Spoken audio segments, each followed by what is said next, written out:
Ladies and gentlemen, today I have for you a first look into Albion Online, and I want to give you my impressions regarding the game. I spent a couple of hours in it, and I've got a good basic idea of what's going on here. So let's get right into it.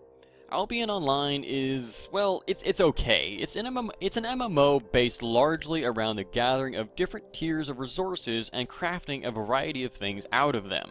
Starting out at level 1, you gather basic wood and stone and craft beginner tools such as pickaxes, skinning knives, and wood axes. Then using those, you then move on to gather tier 2 crafting materials, creating tier 2 weapons, armors, and tools, and it basically kind of just keeps going on from there. It's a pretty simplistic system. There's really not a whole lot to it.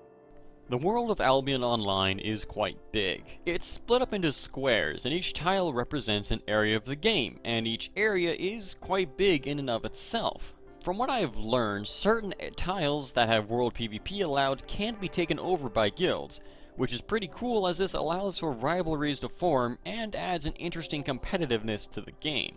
There is also player housing in the game. Plots of land can be purchased in guild territories, cities, or even personal islands on which you can place a construction platform. Graphically, the game looks as good as or worse than RuneScape, to be honest. The level of detail is simply not there, as everything looks quite simple, to be honest. And maybe that's just what the devs were going for. I mean, as it does lend to the aesthetics of the game, and does make it look kinda quirky.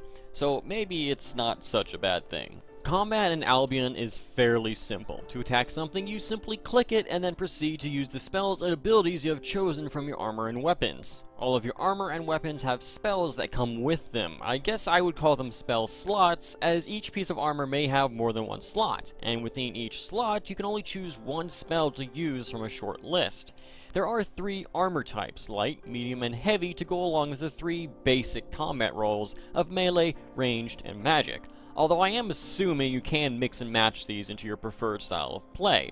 You don't gain spells and abilities by traditional means with a talent tree or unlocking them. You simply equip the desired armor or weapon that has a spell integrated into it. Albion Online is not a bad game, but it's not the kind I could see myself delving hours and hours into day after day. It's more of a casual one that I may pick up once in a while, to just fool around for an hour or two, but anything past that and it's kind of an insufferable grind fest. If you enjoy grinding, crafting, and the sense of progression, then it's probably something you would enjoy. The graphics are serviceable and the gameplay is smooth, with combat feeling pretty good. Can I say it's worth the $30 price tag to get into the beta? I really don't think it is, and from what I have read online, the game is no longer going to be free to play once it launches, instead going from a buy to play model.